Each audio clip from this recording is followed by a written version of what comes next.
এবং সবচেয়ে ভয়ঙ্কর ব্যাপার হচ্ছে আপনি যখন কারোর উপর জুলুম করেন, ওই মাজলুম আর আল্লাহর মাঝখানে কোনো ফারাক থাকে না। আল্লাহ ওই ফারাকের পর্দা উঠায় না।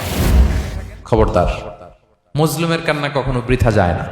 জীবনের কোনো না কোনো সময়ে এর প্রায়শ্চিত্ত আপনাকে করতে হবে। জীবনের কোনো না কোনো সময়ে এর প্রায়শ্চিত্ত করে আপনাকে মরতে হবে। বিষ্ণু ইসলাম আরো ভয়ঙ্কর কথা বলেছেন। তিনি বলেছেন, মান যালামা কিদা শিবরিন মিনাল আরদি তুবিকাহু মিন সাবঈ আরাদিন। কেউ যদি জুলুম করে তার ভাইয়ের 1 বিঘত পরিমাণ জমিন খায়। 1 বিঘত চিনেন তো? এই যে আমার এই আঙ্গুল থেকে এই আঙ্গুলটা, এটা টান টান করলে যতটুকু জায়গা, এটার বলে 1 বিঘত। শিবের আরবিতে বলে শিবের। হ্যাঁ, মান যালামা কিদা শিবর। বিষ্ণু বলেন এই 1 শিবর, 1 বিঘত জমি যদি কেউ অন্যায়ভাবে জুলুম করে তার ভাইয়ের কাছ থেকে খায়, কিয়ামতের দিন তুবিকা আলাইহি সাবউ আরাদিন, এই 7 জমিনকে আল্লাহ তাআলা তার ঘাড়ে চাপাবে। খা এবার, খা। অন্যের জমি খাওয়ার এত শখ ছিল, এবার 7 জমিন ঘাড়ে কর। কিয়ামতের ময়দানে আপনার দেহটারে বিশাল আকৃতির করা হবে, এই 7 জমিনকে আপনার কাঁধে তুলে দেয়া হবে।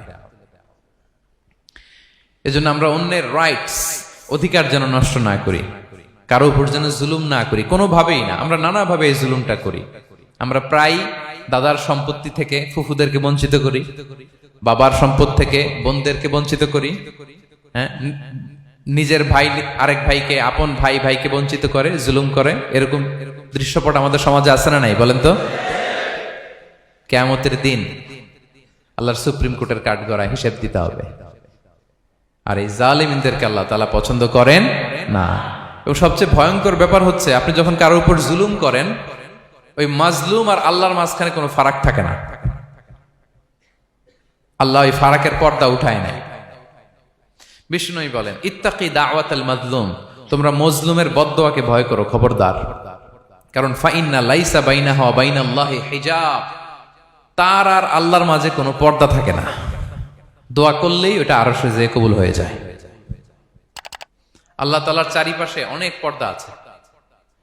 কেউ কেউ বলে 70,000 নূরের পর্দা। এই 70,000টা সহিহ হাদিস দ্বারা সাব্যস্ত না, কিন্তু অসংখ্য অগণিত পর্দা, এবং পর্দাও এটা নূরের পর্দা। আচ্ছা বলেন তো, জানলা দিয়ে বাইরের আলো ঠেকাতে আমরা দেয়ালে জানালায় কি লাগাই? পর্দা লাগাই। পর্দাটা কিসের তৈরি? মোটা কাপড়ের, যাতে করে ওই আলো না আসে। কিন্তু আল্লাহর চারদিকে যে পর্দা, ওই পর্দাটা কিসের? নূরের, আলোর। ওনার পর্দাই আলো দিয়ে তৈরি। সুবহানাল্লাহ বললেন না? বিষ্ণু বলেন, ইত্তাকি দাওয়াতাল মাজলুম, মজলুমের বদদোয়াকে ভয় করো। ফাইন্না লাইসা বাইনাহা ওয়া বাইনাল্লাহি হিজাব, কেউ যখন মজলুম হয়ে কেঁদে বদদোয়া করে, তার আর আল্লাহর মাঝে ওই পর্দা থাকে না। বদদোয়া করছে, ডাইরেক্ট কবুল। খবরদার আমার পেনাঙ্গের ভাইয়েরা, আমরা যেন জালিম না হই।